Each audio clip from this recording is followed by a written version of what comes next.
Recording in progress. Call to order the regular meeting of the Rio Dell City Council. Roll call, please. Mayor Barnes, Here. Mayor Pro Tem Johnson, Here. Councilmember Carter, Here. Councilmember Wilson, Here. Councilmember Woodall. Here. Please stand for the pledge of allegiance. I pledge allegiance to the flag of the United States of America and to the republic for which it stands, one nation, under God, indivisible, with liberty and justice for all. Ceremonial matters. Proclamation acknowledging and thanking Gordon Johnson for his extraordinary service to the citizens of Rio Dell. And before I read this, I want to say I wish Darlene was here because I was going to thank her too, and I am going to thank you too, Darlene. I'm gonna read this. Shall we stand? Take my mask off. Proclamation acknowledging and thanking Gordon Johnson for his extraordinary service to the citizens of Rio Dell. Whereas the city of Rio Dell has been a duly incorporated city in the state of California since 1965. And whereas Gordon Johnson is an honorable and hard man with a long history in and around Rio Dell as a professional and a dedicated father, husband, and grandfather. And whereas Gordon Johnson has served the citizens of Rio Dell as a member of the Planning Commission since January 18, 2011, the City Council since his appointment on May 7th of 2013, and subsequent election on 2014, and as our Mayor Pro Tem since 2015. And during his reappointment to the City Council on August 6th, 2019, and subsequent selection in the November election of 2020, with his current term ending with the November 2022 election.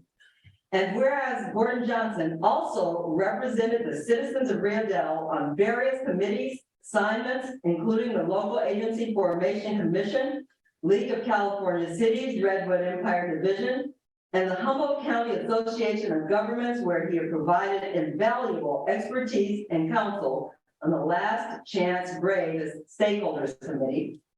And whereas Gordon Johnson brought much value to the council as a former public works director and current civil engineer who has a deep understanding of the need to advocate for investment to the city infrastructure and to expand economic development to set Rio Dell on a more sustainable path and stable financial footing.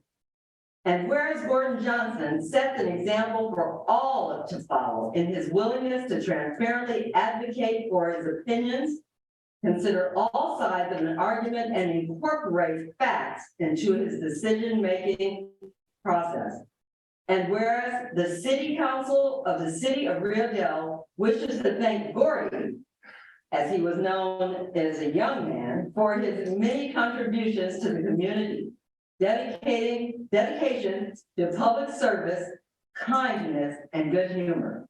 Now, therefore, be it proclaimed on the 6th day of December 2022 by the City Council of the City of Rio Dell that we do acknowledge the works of Gordon Johnson as a former member, next couple weeks, of the City Council, Planning Commission, and Mayor Pro Tem of the City of Rio Dell, and most sincerely thank him for his extraordinary service.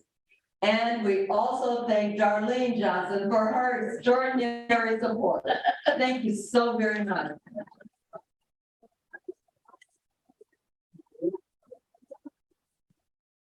Thank you very much. The last 12 or so years that I've been involved with the city have been one of the highlights of my life.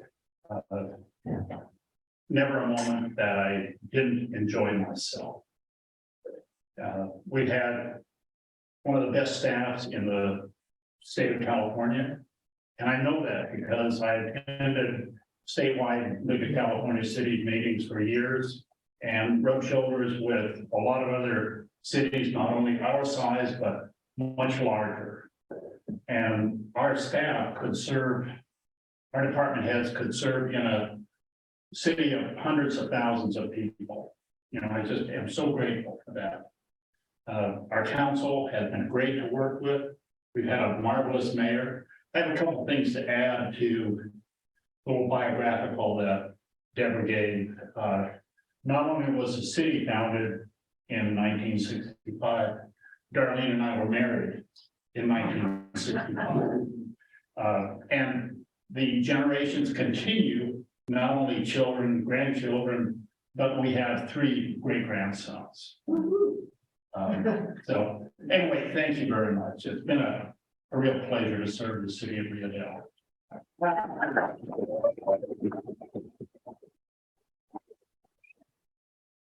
Thank you, Gordon. Public presentations. Deborah, may I say something? Absolutely. Okay, I just wanted to thank you for your professionalism, your integrity, and brought to this council. You'll miss it. You've served a long time, and it's been more fun working with you.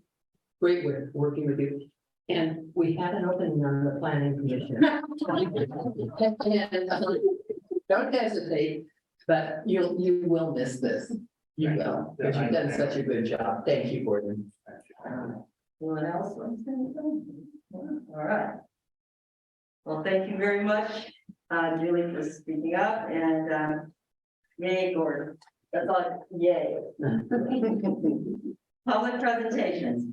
This is the time for persons who wish to address the council on any matter not on this agenda and over which the council has jurisdiction.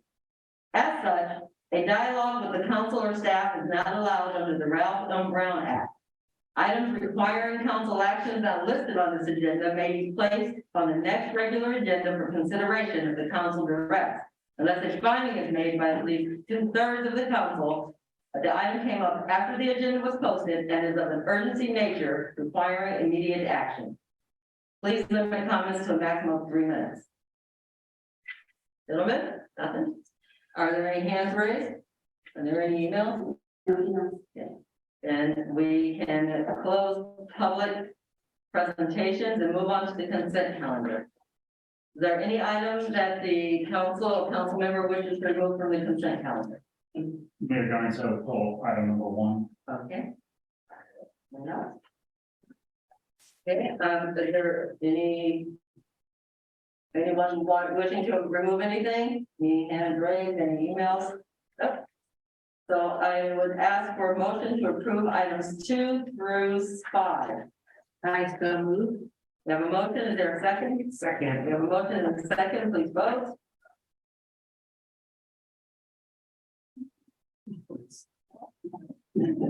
It's opposite day again. It's opposite. Oh, no, I think it's real. Oh, no, it's today. It is, it's still on today, okay. Motion carries 5-0. Mayor Pro Tem Johnson, item number 1. Thank you, Mayor Garnes. I was absent from that meeting and will abstain from any vote. Thank you. So I'll make a motion to approve item 1. But We have a motion, is there a second? Second. Please vote. Motion carries 5-0. you did it right.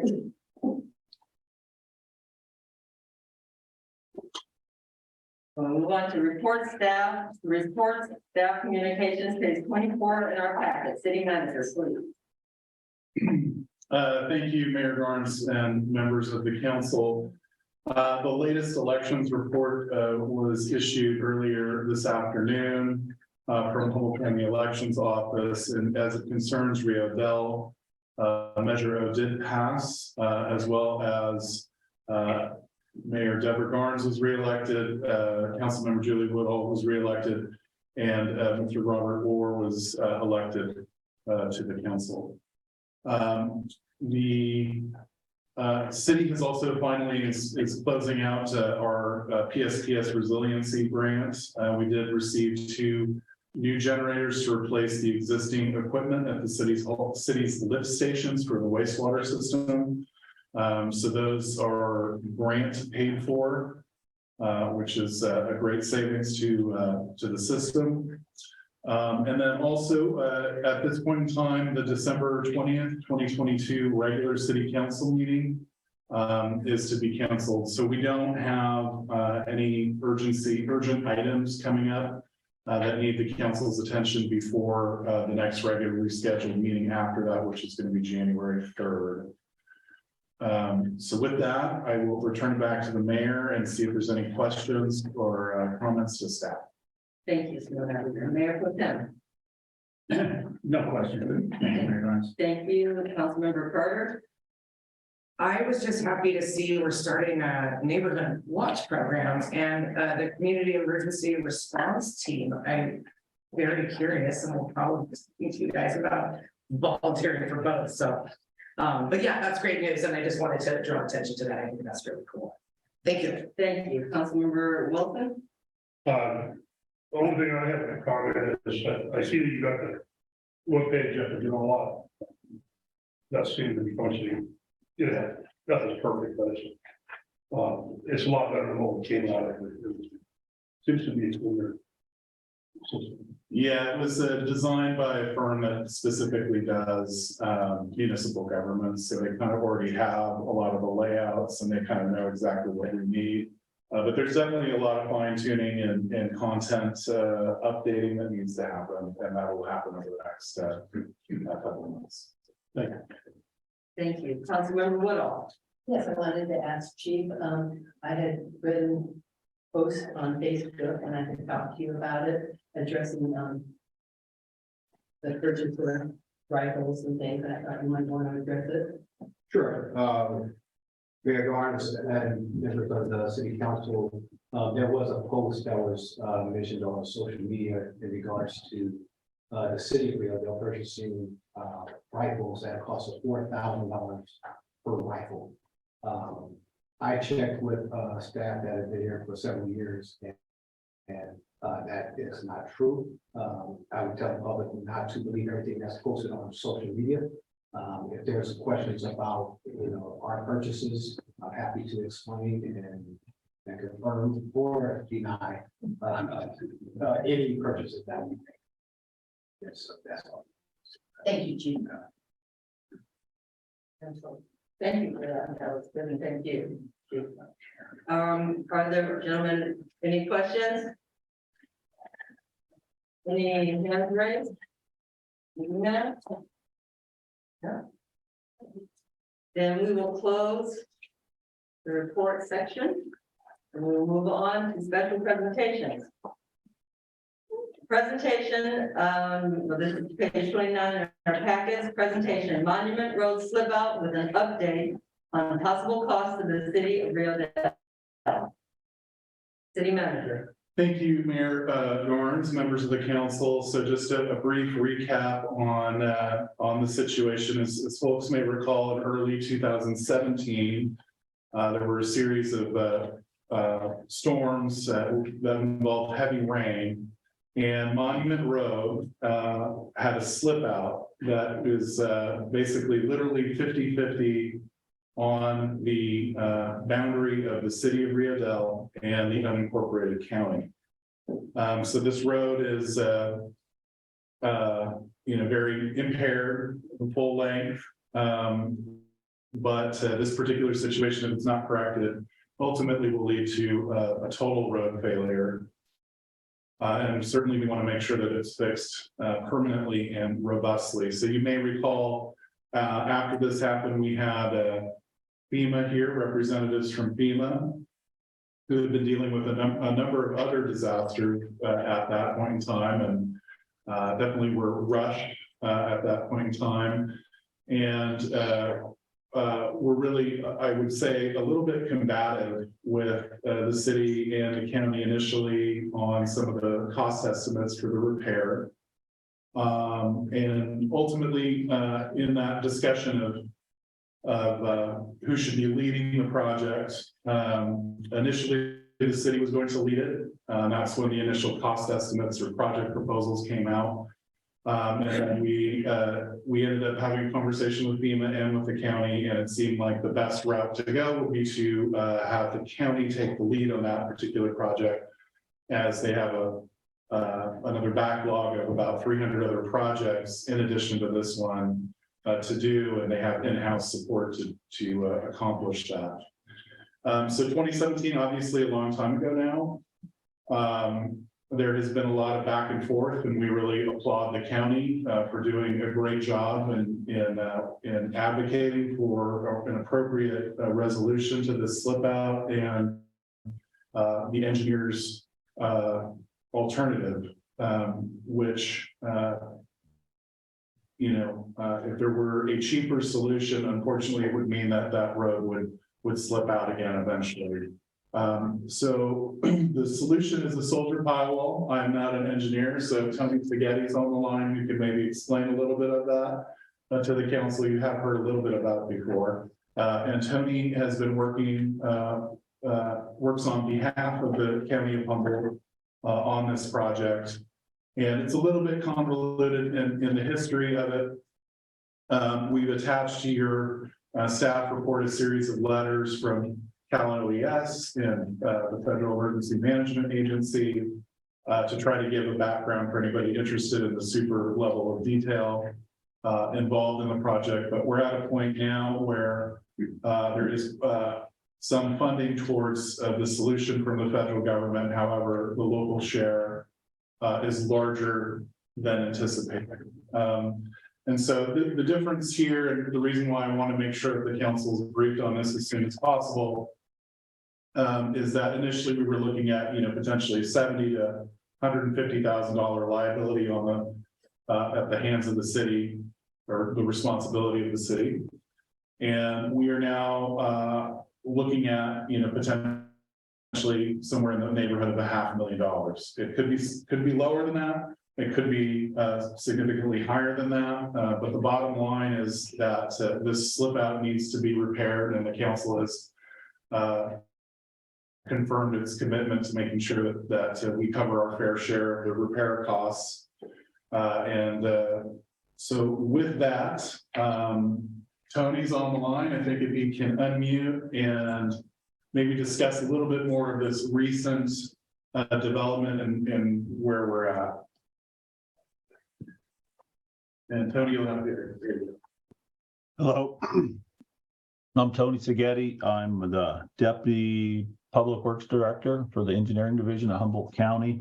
As Kyle mentioned, we've been working on this project since 2017.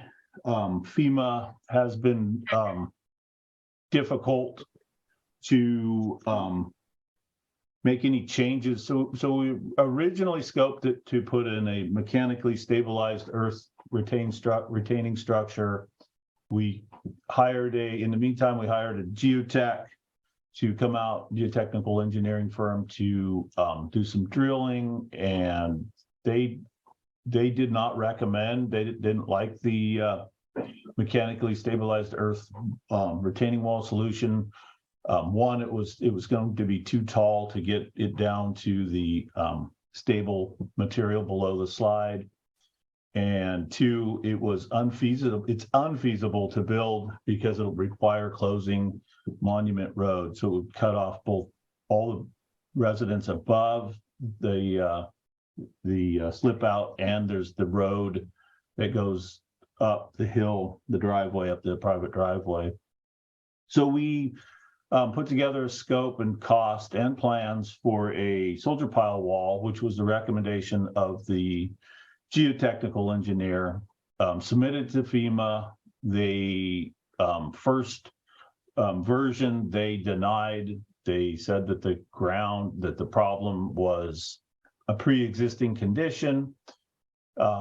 We filed a second appeal to that denial, showing that the ground there wasn't a pre-existing condition, that the road failed due to the storms of 2017.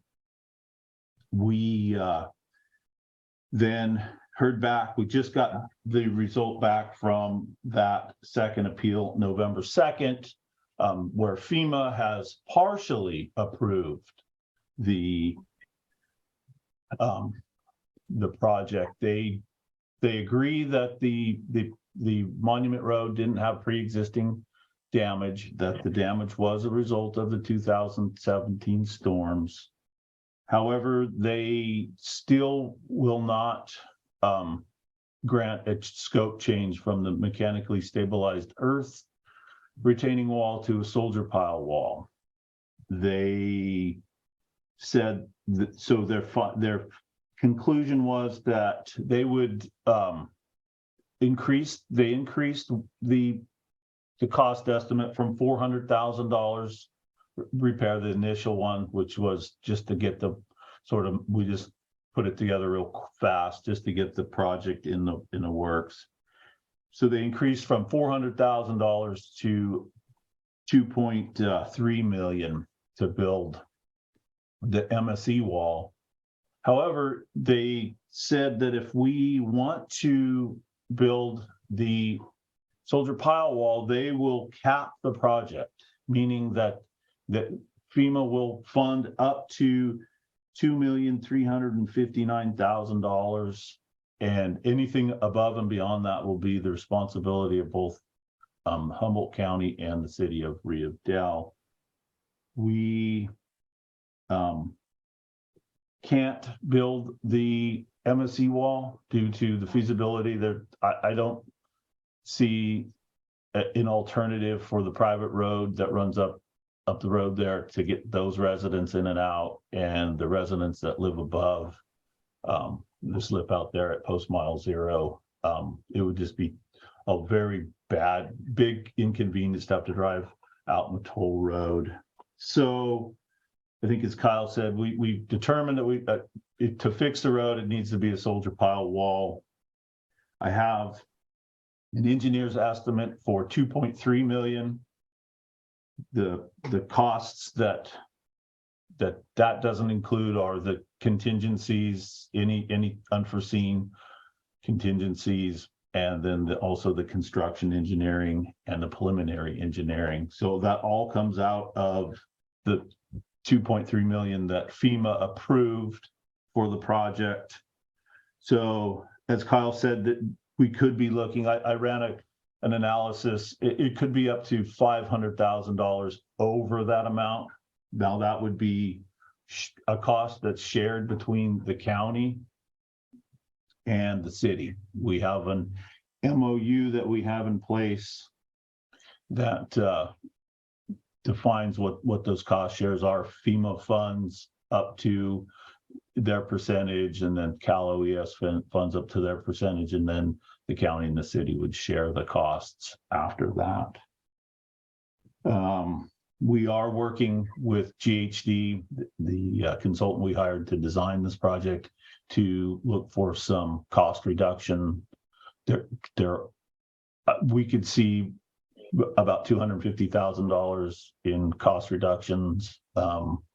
However, with current pricing and inflation, when we go out to bid, we could see a significantly higher prices for stuff that we have currently bid. I feel like it would be best to bid this project as soon as possible, get a contractor on board in January, February. We would then put it into winter suspension until they could work when things dry out. That's about all I have. And if you have any questions, I'll be happy to answer them. Thank you so much. That was very good kind of description and explanation of what's happening. Mayor Pro Tem? Thank you, Mayor Garnes. As a contractor and an engineer, I have both designed and or built both types of structures. And the geotechnical engineer is absolutely correct. If you do not have basically a rock solid foundation, your MSE or mechanically stabilized embankment is going to fail. It's just a foregone conclusion. So in order to build it once, build it right, the correct approach is to build a soldier pile wall, which GHD has designed. It's a very good design. It's very confident to sign. And, we won't have to go back there and do a repair in the future. So, thank you very much, Sharon. We're gonna miss your engineering expertise, for goodness sake. Thank you. Councilmember Whittle? No. Councilmember Wilson? Okay. Councilmember Carter? No questions. Okay, well then, thank you. Is he still there? Oh, there you go. Okay, thank you for coming and giving us this talk. Let me make sure though before I finish. Gentlemen, any questions? Any hands raised? Any emails?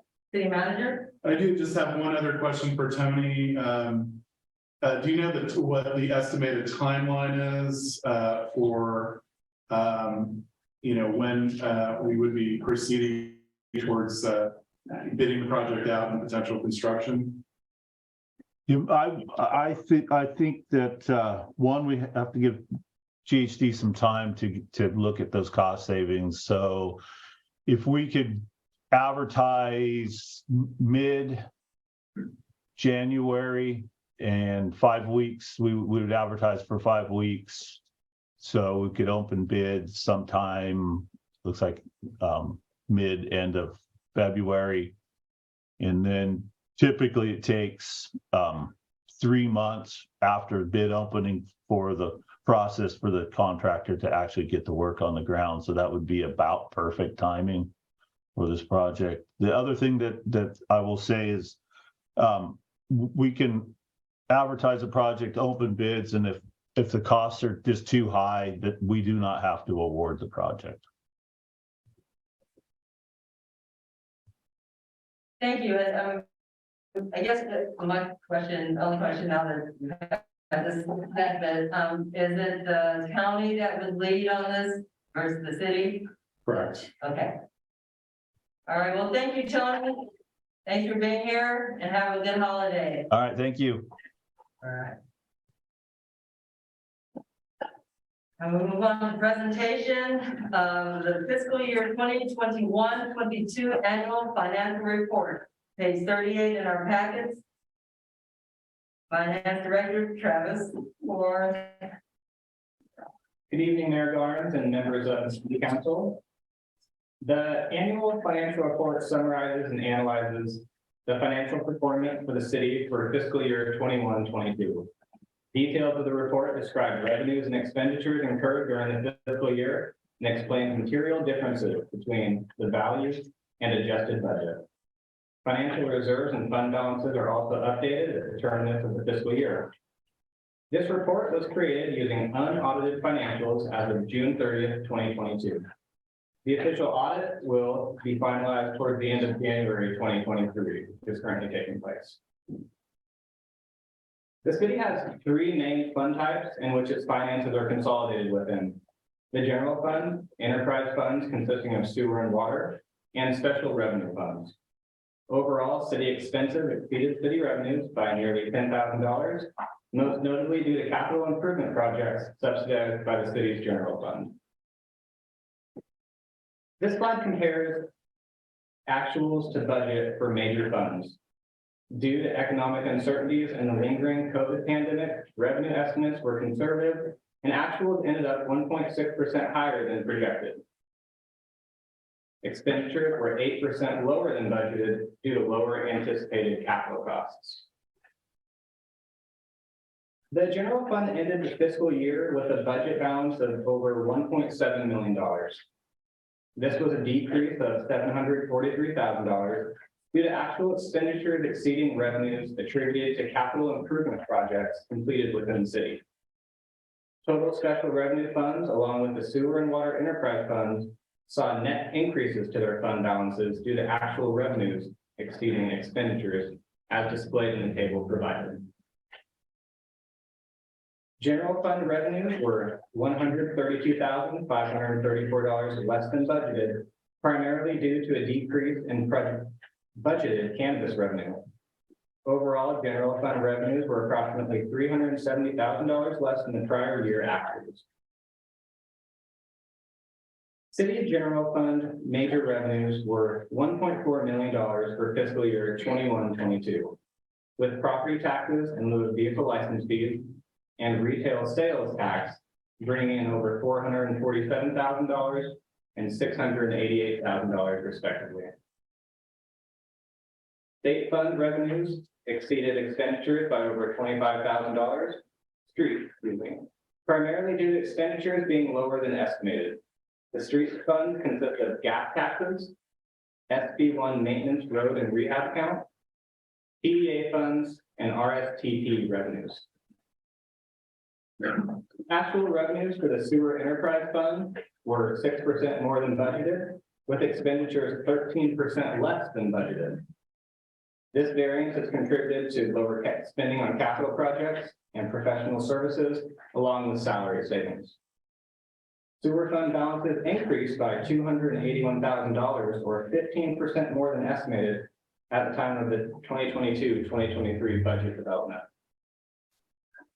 Actual revenues for the water enterprise fund were 10% more than budgeted, with expenditures 6% less. This variance has also contributed to lower spending on capital projects and professional services, and again, salary savings. Water fund balances increased by more than $144,000, or 5% more than estimated at the time of the 2022-23 fiscal year budget process.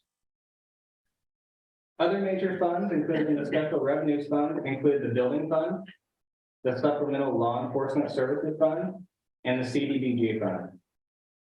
The building fund receives a general fund transfer annually to cover excess expenditures over revenues.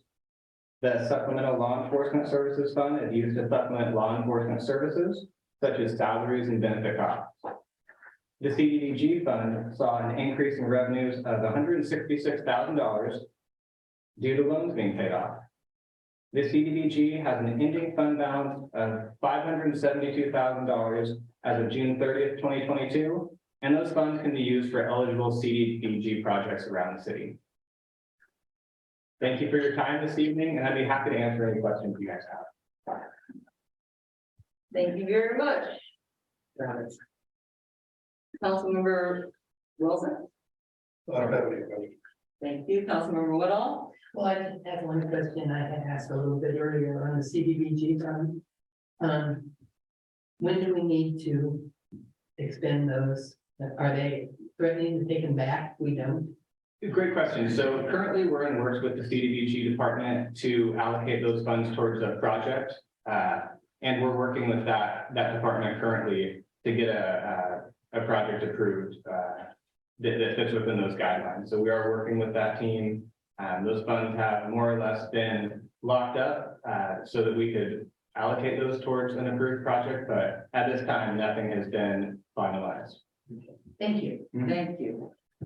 Councilmember Carter? No questions, but thank you for so succinctly explaining it to us. Sure. That's a lot of numbers. Thank you. Mayor Pro Tem? Thank you, Mayor Barnes. Just a couple comments.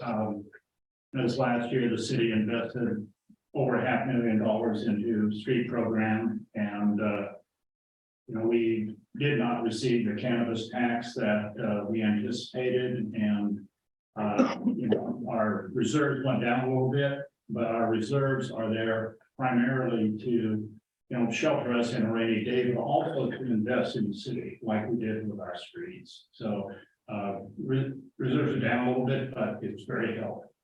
Thank you, Mayor Barnes. Thank you. Are there any questions? I got a question. Absolutely. Come forward, please.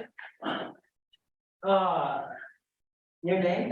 Jonathan Brodier. Hi, Jeff. Hi, so I hear there's some, you got some excess money in the sewer and the water for profits. Is that what you just said? So was it $281,000 for sewer that you had that you had profit? In the fund balances. In the fund balance, right, okay. I'm just curious as to where that money goes. Does that stay in like for sewer improvements in the future? Or, I'm just wondering, I'm just curious because, like, I know there's a lot of fees for like late people that have their late, it's lowest income, have the hardest trouble paying the bills. And it can be very excessive. So I'm just thinking that's like a lot of money. So I'm just curious as to how much of that was from late fees. And then what kind of services are available to help those type of people locally? I mean, To answer your question, the excess is used for capital improvement projects and to cover those excess costs. Right. Late fees, as described in the Prop 218, are going to be used to offset discounts for sewer and water at the end of the fiscal year when all that's figured out. Oh, okay, so you just do general discount across the whole board, you don't do just, is there like a low income type of thing for people that are behind or something, or? So the proposal is for a program based off of the PGD CARES Act Right. to for those who apply for the program. We're still in the process of developing that, but we hope to get it out before the end of the fiscal year. Okay, all right, I'm just curious, next. Thank you. Are there any hands raised, any emails? Well, thank you, Travis, that was very good, very succinct, I appreciate your time and effort.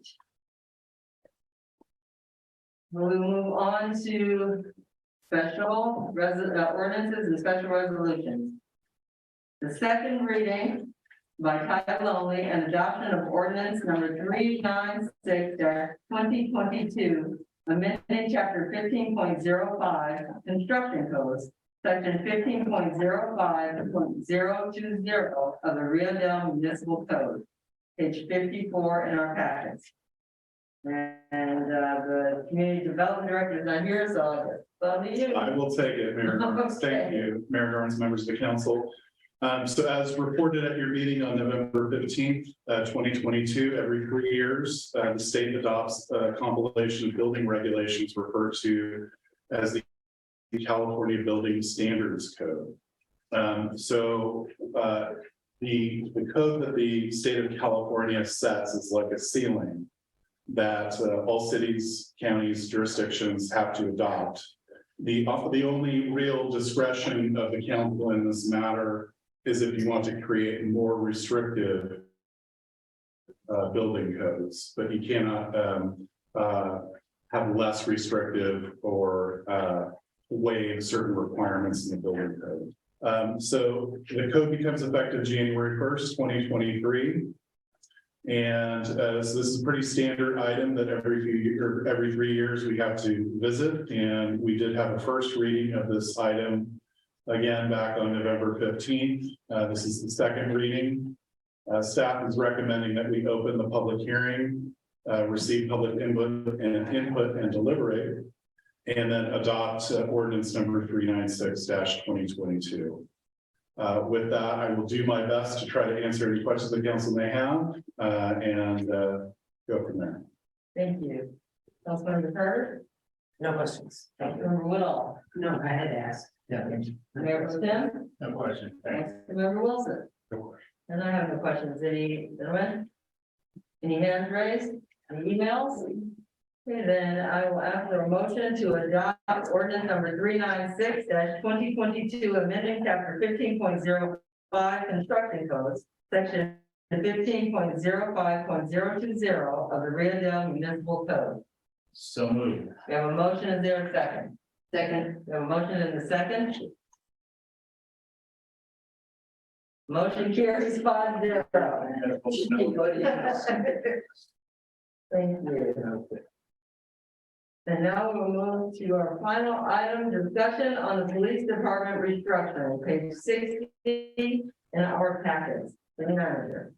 Thank you, Mayor Garnes and members of the council. So back on Tuesday, October 4th, 2022, at the suggestion of Councilmember Johnson and by consensus of the council, staff was directed to schedule a study session looking at the police department.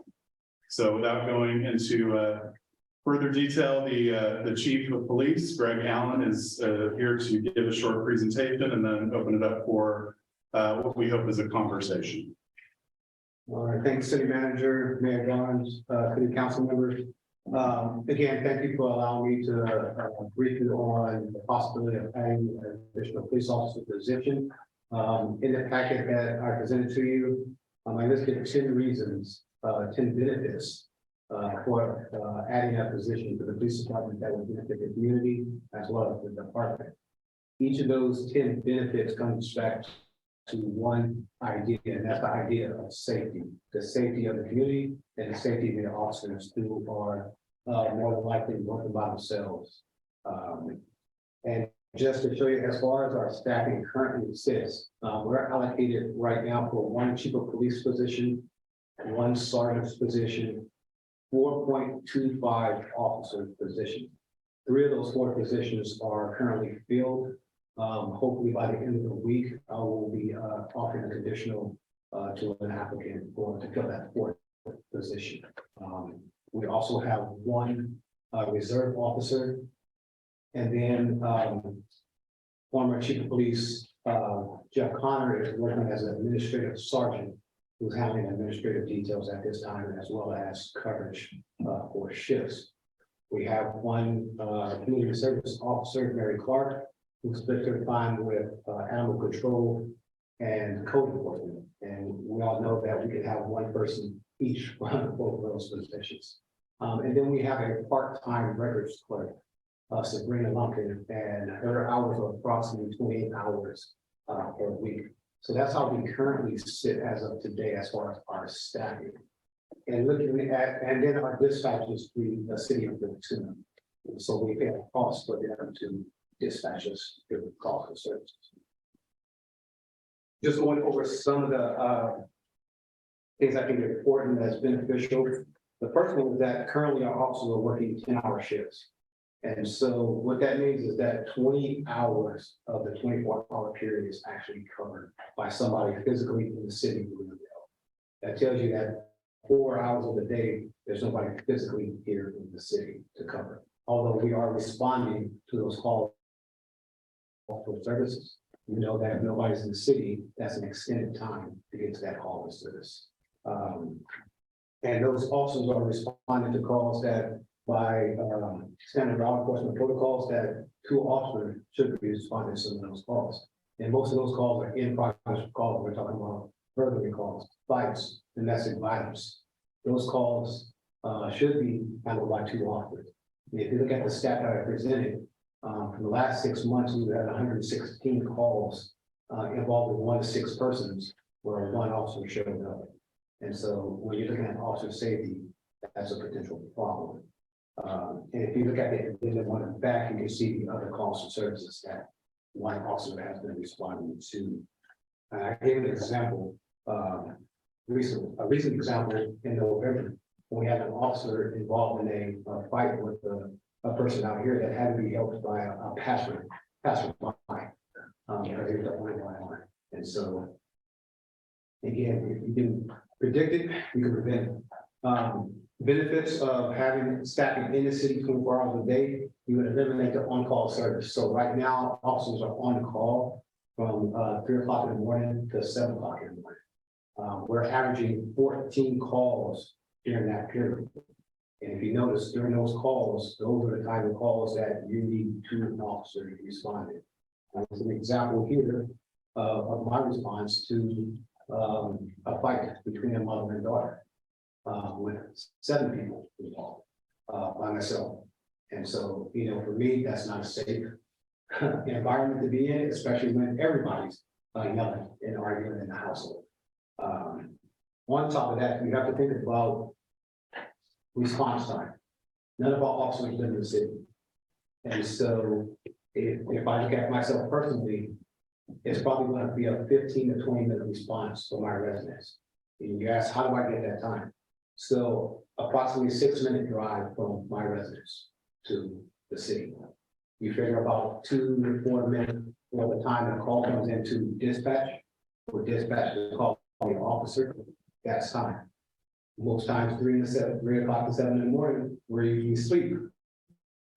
So by the time we get our faculties, get our clothing and our equipment on and leave the house, we could have another 5 to 10 minutes. So that's an extended response time just from the call time to get to the city.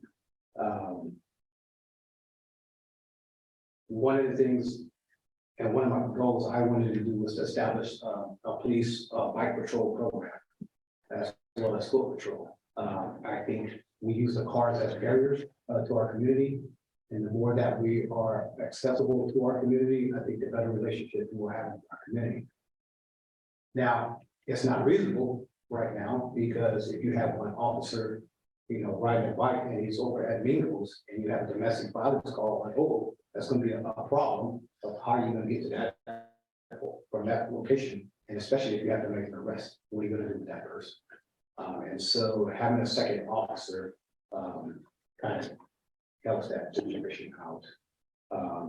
Just adding to that, you also have to think about, court, training, sick, vacation.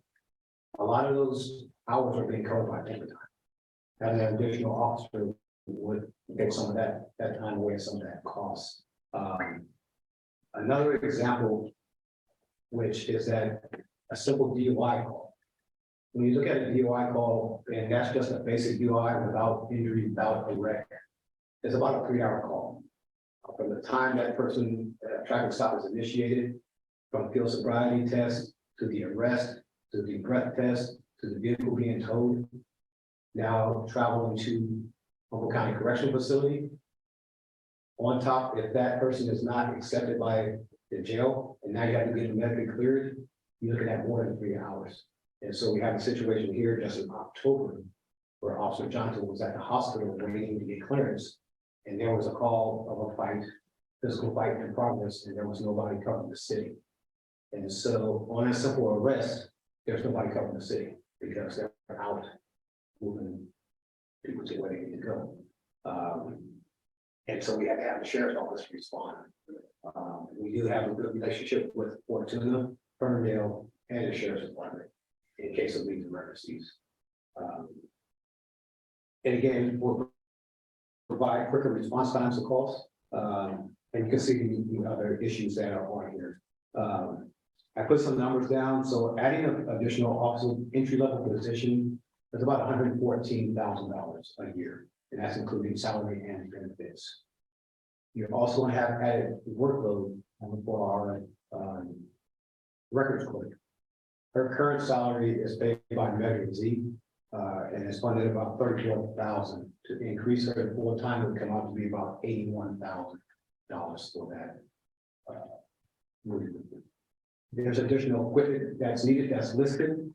Again, if you go through hiring somebody for our police academy, it's about $4,200 to get the 10-year academy. And so that's my brief explanation on why I think it's beneficial for our department and our community to add an additional position. Again, I think looking forward, it's something that needs to be done. It's not a want, it's a need. My job is to bring you information so you can make an informed decision on that, and I'll be happy to answer any questions that you may have. Thank you very much, Chief Allen. That was very, very enlightening. Very good. I will ask Mayor Pro Tem, you brought it forward. Thank you, Mayor Grimes. A couple months ago, Councilmember Woodall and I went and talked to Chief Allen about staffing and asked him to, if he would like to make a presentation to our board and the community about what he saw as the needs. Our son had a good friend in high school, Anthony Pertain, who was raised here in Rio Dell, part of the Pertain group. And Anthony just retired from being a deputy sheriff, Trinity County, and he was at Hayfork. And Hayfork can be a rough and tumble community. It's unincorporated, and he represented the law. And he said, towards the end of his career, said people just wanted to fight or run. And he said, I was getting too old for that. And I thought, Anthony, you needed a dog. That a police officer dog to help you out. And we talked to the chief about that, and that might be something for the future down the road. But I've always advocated at budget time that we need one more officer than we think we need. We need to budget one more officer because just like Greg said, you know, there's court, there's vacation, there's training, there's injuries on the job or injuries at home that take a long time to recover. More than just if you're working in an office, it takes a long time to get back in the field, and we've seen that. Since I've been on council with way too many examples. And, you know, probably the toughest one was for 6 or 8 months, we just had a chief and a sergeant for the whole community for months. And they worked way too many hours to protect us.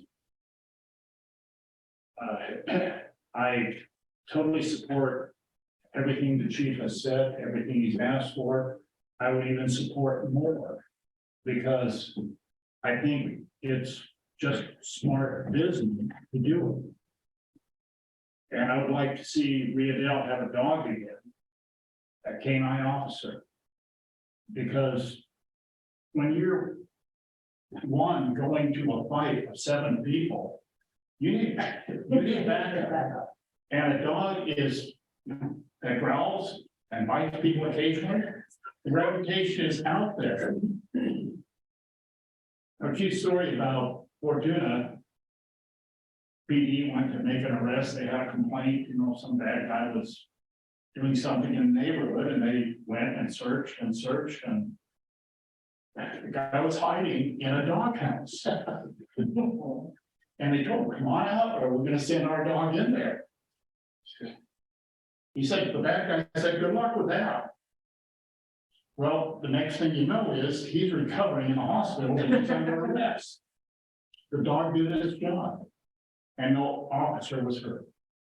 And so I totally support that concept. Thank you very much, Mayor Collins. Thank you very much.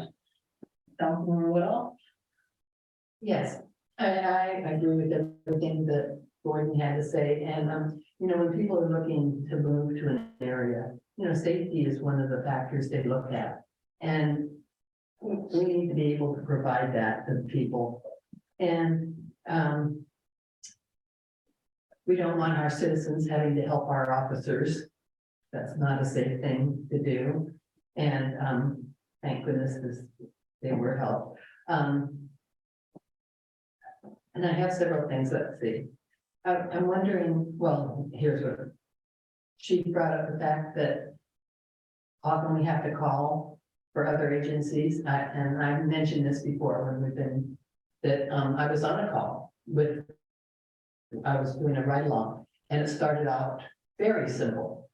And all of a sudden we were having to call Fortuna because there was only one officer. And I was also along on a DUI, and I was amazed at how long, you know, when you don't see something you don't know. And I was amazed at how long it took to stop the car, to do all the things, to go into Eureka and wait there for a while, and that's not even having to go somewhere else. And it just made me see things differently. And then you said in some of the hours between what's 3 and 7? 3 and 7. 3 to 7, that there's usually basically, what, 14, did you say 14? After 14 calls. An average of 14 calls, but watching social media, there's quite a few calls that don't get called in. And I usually say to them, did you call the police? Well, no, what could they do at that time? I said, they need to know. They need to know so that we can evaluate things like this, whether you get another police officer. And so I think there's probably more calls between them. I was wondering, being as we've been short a police officer, have we built any money up, or does the overtime and everything else offset what we save right now in not paying that one officer? We have had some salary savings. I don't know the exact amount, but yes. And are there things when you look at it, if we did hire a new police officer, things that we might be able to do to offset and save some money in the budget for the police? I mean, if we need. Yeah, and I think at some point, our former chief is gonna retire, and so that's gonna be salary savings there. And it all depends, you're still gonna have a cost. I'm not saying all the overtime is gonna go away, and that's not being realistic, because you still have officers that's going to court. The production is going to increase, because you're gonna have more eyes out there doing law enforcement. You know, right now, we're gonna be active. And so when you have more officers, you're able to be proactive. And you can prevent some crimes from actually happening instead of just responding to calls for service. And when you don't have a backup officer, you kind of have to be smart about what actions you're taking and how much proactivity you're doing. Because you have to be safe, one, and two, now you're gonna be the city uncovered. And so that's talks we've been. And plus we could afford another officer and have another officer. I mean, we could do more things, like working with the kids at the school. I mean, and being more community involved, if that makes sense. It is, and you know, I just recently learned that our school is covered by Fortuna's school resource officer, Ill River Valley School Resource Officer. However, it would be my plan as far as to have our officers be role models for those students over here, because that is our city, and so they should let our officers. And this is just a small thing, but it made an impression on me, and I might have mentioned this before too. I was driving around town one time, saw the police car stopped, and I wondered, I wonder what's going on. And we drove up, and he was out shooting hoops with some kids, and I thought that was wonderful. I mean, there was a rapport with the younger people. And you know, it would be good for people to do more stuff like that. I would say if I was playing basketball with you, I would win.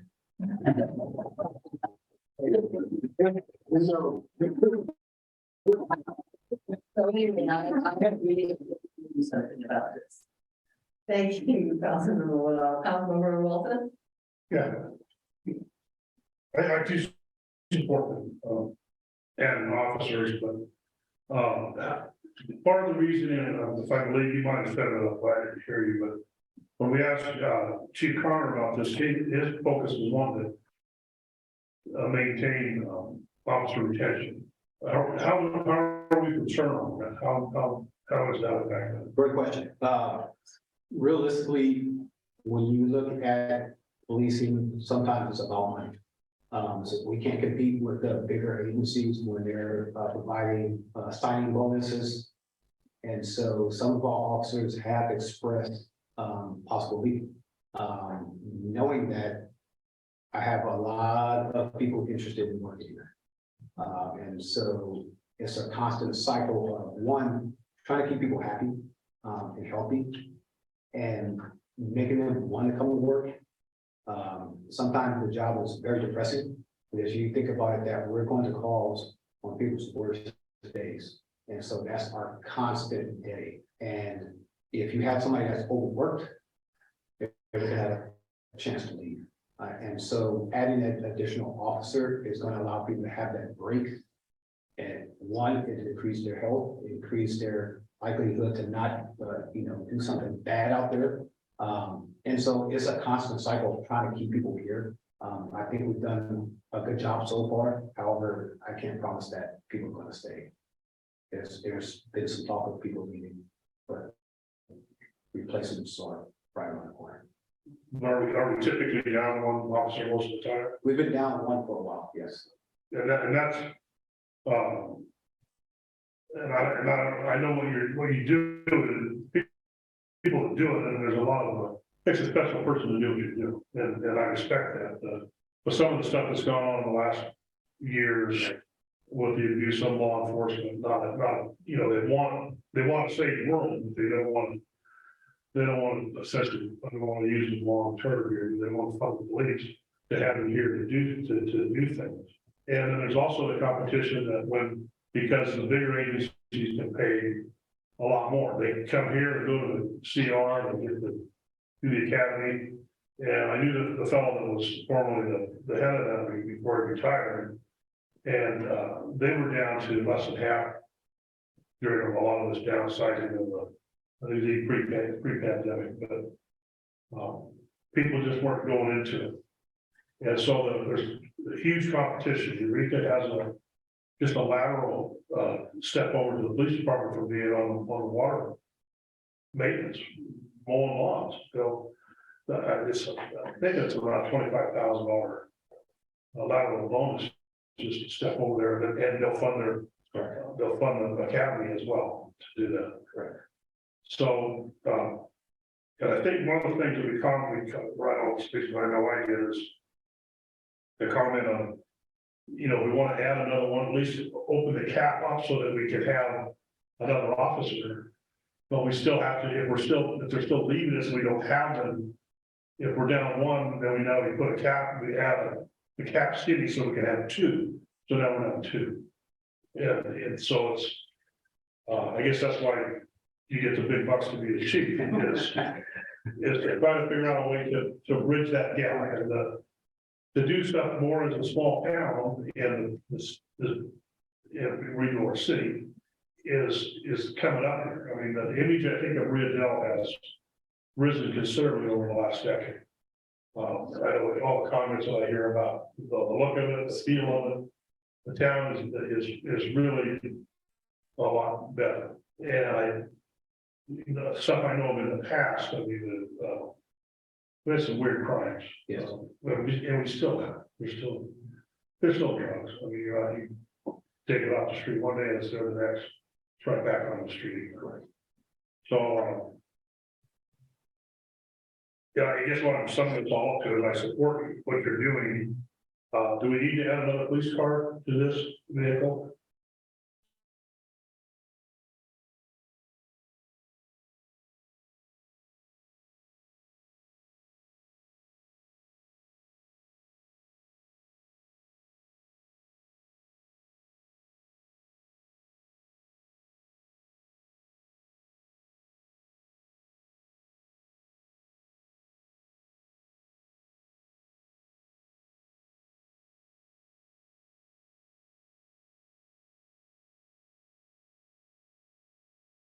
Put it in the budget if we're gonna have to have additional vehicle. Are these supplies, the cities inevitably, the guns and stuff, if they terminate employment, they remain property of the city of Rio Dell? Correct. And just to add to your point about staffing, it's not just Rio Dell that's having issues with staffing. This is a nationwide problem with policing. As you mentioned, the cries for defunding the police. This is a nationwide problem, and each jurisdiction in Humboldt County is having the same issue. When you look at the current police academy, there's only 12 students currently in that academy right now. And so that academy used to, 30 to 40 people. That's this year's 12? Yeah. And so you look at the trend, it's. I think the full county is 70. I think the full county is 70. It's 35 to 40. 35 to 40. Yeah, and they have 2 of them a year. All right. And just as a reminder, this is why, if my understanding, Karen will probably correct me if I'm wrong, but this is one of the big reasons Rio Dell was incorporated was to have a police force. Definitely. And so we, Trinidad had a police force, Blue Lake had a police force. Ferndale, we got a phenomenal, there's some funding that comes to Ferndale through other means and stuff, and that's what they do, but a lot of these smaller communities have lost out on the police force. And so they're relying on the county sheriff to come bail them out. And if we had to rely on the county sheriff, nothing against the county sheriff, but it would be a lot longer wait to get somebody trying to kick your door in or doing stuff that they shouldn't be doing. Correct. So anyhow, I support your proposal. Thank you. I appreciate For this show in the long term. Thank you. Thank you, Councilmember Carter. Thank you. Most bases have been covered. Thank you, and everything else. I'm also very supportive of this idea. Without a police department, we are not really a city. And I really liked what you said about getting out of the vehicles and having more face time with the community. And I watched you do that at Wildwood Days, and it was really nice to see. And I too would like to see our police department move in that direction. So yeah, I'm very supportive of this. Thank you. Thank you. I am too supportive of it. I love the canine idea. I love the bike idea. And I love the idea that we have enough coverage that people can actually have time to do other things and have backup. And that's just supremely important. I have a question about dispatch. If we have another officer, is there any chance that we can have dispatch here in Rio Dell, or is that always gonna be a Fortuna dispatch situation? Right, that's a pretty difficult, I mean, when you're talking about dispatch, you're talking about additional staffing as well, so. Okay. I just wondered, We pay a lot for dispatching, but we're kind of stuck with that right now. It's sort of like our animal fees, we're kind of limited what resources we have. But no, I am fully supportive. I think it's a budget time. If it's not something we can vote on tonight, let's do this. I believe it's a budgetary thing, and so I think probably it sounds like the consensus that at budget time, we need to address it. And so that's, I think we are all supportive of that idea. Are there any questions, gentlemen? Not about basketball. Oh, no, it's all right. They won by like 2 points. Yeah, and you were hurt too. So I don't know, just a couple thoughts, like, you get one extra officer, now you've been down one, right? So maybe it's like you're getting two, per se, because like Bushane's been out for a while. But then, I don't know how you go from having all those hours of not being able to cover, then to be able to have two officers on shift. I think part of that would have to be looking at, hours and shifts. That's just something in my head that pops up, how you would add one officer, cover that, and have two people that have 24-hour coverage. Just seems like you're stretching and still pushing people to the brink. But on another note too, we did have a meeting with Kiwanis also, and he brought up having a bike, and I've had a dream of doing a lighted bike parade in town that we would do with the kids. Get them lights for their bikes as a safety thing. We could do helmets, not that they're gonna wear them, but we could at least get lights on the bikes. And then the officers could have their bike, and we could do a little bike parade that they do kind of in these larger towns nowadays. And it gets the officers out there, obviously you're not riding your bike at a night shift, that's when you got two people on, it's like a daytime type of just community interaction thing. But just a heads up on that, that will be happening this next year, hopefully. Maybe like a Friday night little thing or something, so. Way to get that in there. And we all want to support that too. Right? Okay. Any hand raised? Any emails? Mayor Pro Tem Johnson? Thank you, Mayor Garnes. This council regularly does budget adjustments for unanticipated stuff that, we need to add or subtract or move around. And I think the police department staffing request is worthy of being considered as a budget adjustment for right now. I gotta toss that to you, city manager. I don't know how to answer that. So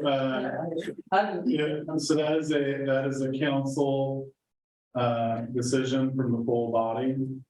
What the council so desires, we can schedule another meeting coming up where we can take a look at it and bring it back for the council's consideration. So it's totally up to the council, and you can direct to have staff return to the council with options to implement, and then take a look at the numbers.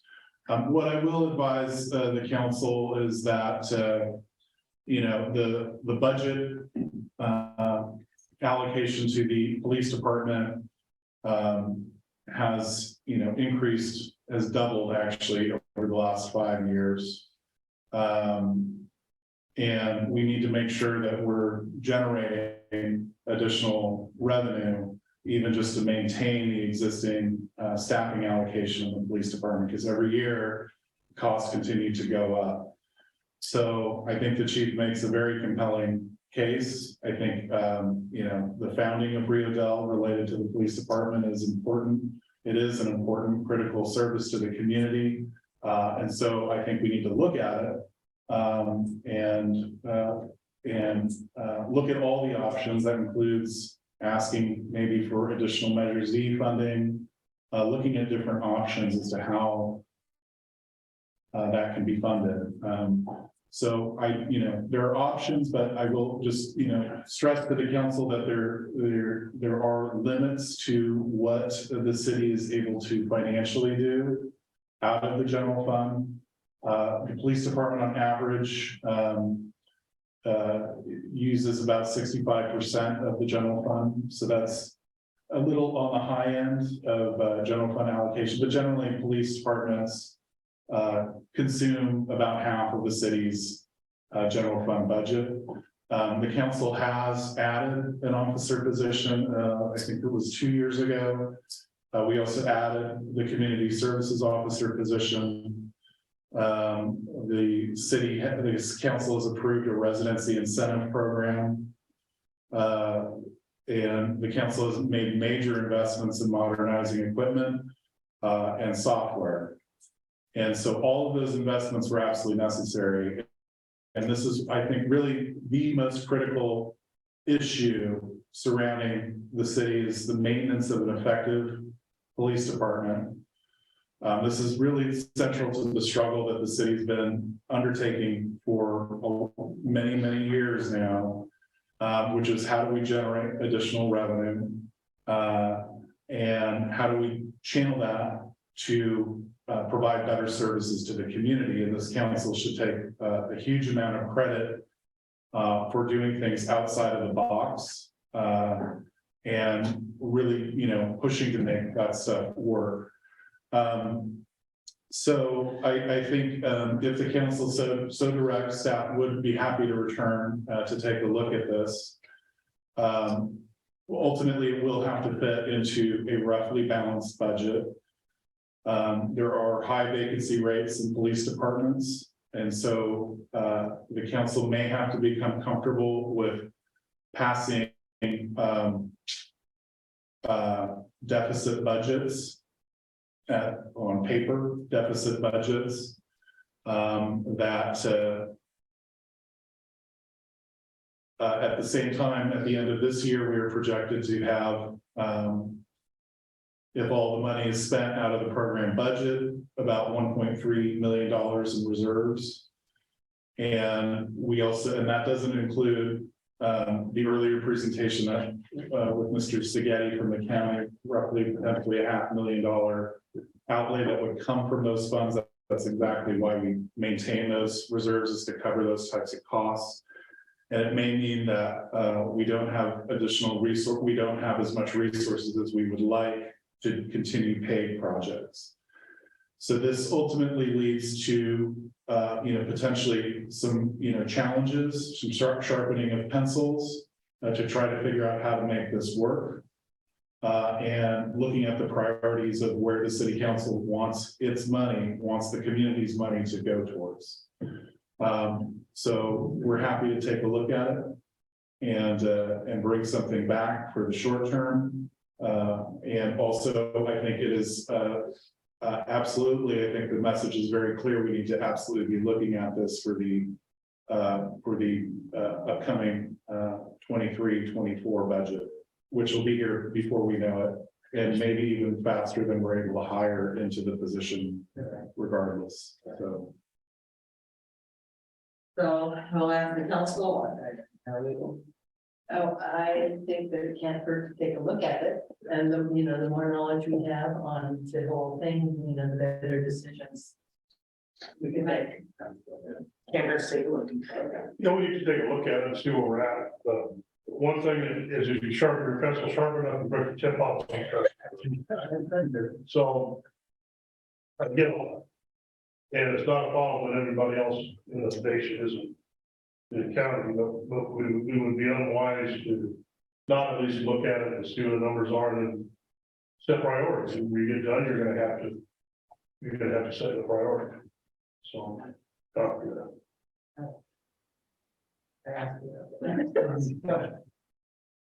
Okay, so it sounds like that's what we would like to see, city manager, I would ask.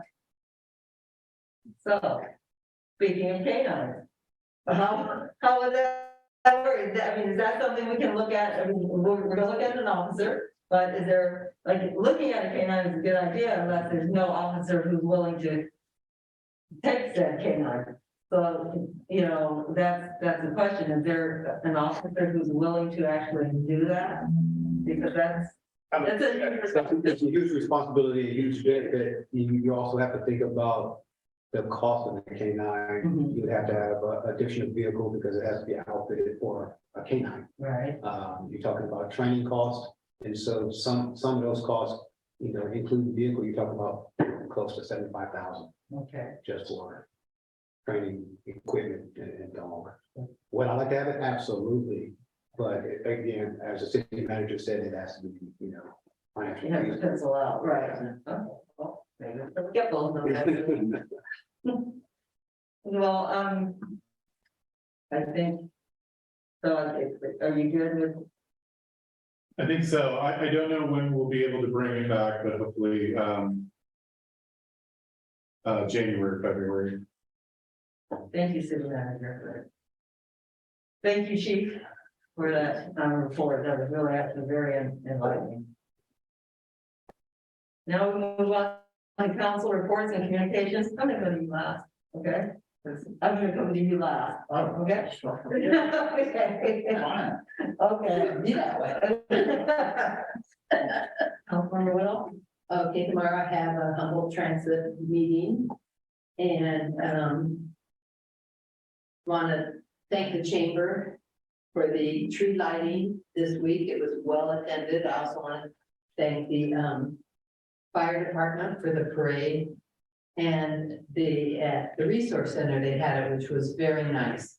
And, if you get a chance, you might want to go down to the resource center. Sarah is wonderful, and I think they're going to provide a lot of opportunities in town, and, she's looking forward to meeting people in town and finding out what their needs are. Do And you know the hours? Hmm? The hours, do you know by any chance? no, but she keeps leaving the closed sign up. And stuff. But she's in there. Yeah, and I keep saying we gotta turn it. And, I think Amanda and I are gonna go to the school board Yes. meeting this Thursday at 6. And that's it. School board meeting. I also wanted to thank the Chamber of Commerce, the Community Resource Center, the Fire Department, and the California Conservation Corps. For how lovely our city looks. Everybody showed up and volunteered and decorated the tree lighting event, as Councilmember Woodall said, was well attended and amazing, and that space looks really, really good. If y'all haven't seen it yet, go ahead and hop in. And yeah, that's it. I got a lot of canceled meetings due to holidays, so All right. yeah, that's it for me. Thank you. Councilmember Wilson. You said it was a Facebook page, There's the Chamber of Commerce Facebook page, which actually I should mention, if anybody listening would like to sign up for the Christmas decorating contest, either business or residential, you would also sign up on that you just Facebook page, look under Rio Dell description. Chamber of Commerce, yeah. Okay, the only thing I have to support is we were gonna have a meeting. I believe it was Thursday with, normally the HWA doesn't have a meeting in December, but they scheduled one to try to, we want to work out this JPA thing to put the other cities that aren't on it, to open it up to, get them off of that 1383 thing. Yeah. But, they didn't get that done, so there's no meeting till January. Hopefully we'll have that then. That's all I have. Thank you, and I would like to thank everyone for the tree lighting and the truck parade. That's awesome and very much appreciated. And I am I am participating in the Humboldt Food for Humboldt food drive with Senator McGuire and high school students that are around the area on December 8th, which is Thursday, from 3 to 6 at the Safeway in Eureka. If anyone else wants to come and participate, that will be happening there. And I think pretty much that's pretty much all I have. So, I think we are coming to a close, and I will allow Mayor Pro Tem Johnson to have the last word here. Thank you very much, Mayor Garnes. I have a couple items. Number one is, this is not my last meeting representing the city. HCOG is going to be meeting next Thursday, for probably the last time this year. But also since I missed the last meeting, in November, I want to thank the community for the support of Measure O. This is so important for the city. We discussed, the cost of the police department, and in part, Measure O is going to finance the police department's request for new officers and new equipment, and really appreciate that. And as I said earlier, this evening, I absolutely enjoyed the last dozen years representing the city of Rio Dell, and it's been a high point in my life. Thank you very much. And I move for adjournment. Okay. Is there a second? Second. We have a motion and a second, and thank you, everyone. Have a wonderful holiday. Meeting adjourned until January 3rd, 2022. Jonathan.